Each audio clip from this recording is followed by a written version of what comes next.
একটা বিরতি প্রয়োজন। লম্বা সময়ের জন্য সব কিছু ছেড়ে আসা প্রয়োজন। নিজের সাথে নিজের বোঝাপড়ার প্রয়োজন।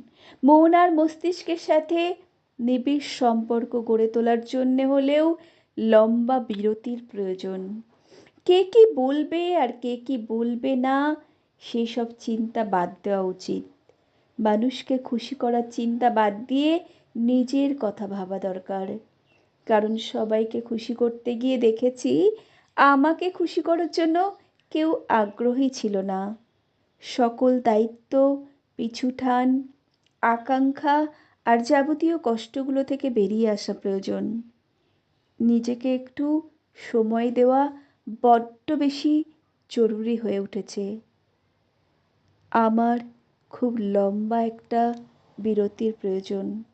কলমে নাহিদ বিশ্বাস, কণ্ঠে আমি সুমিত্রা।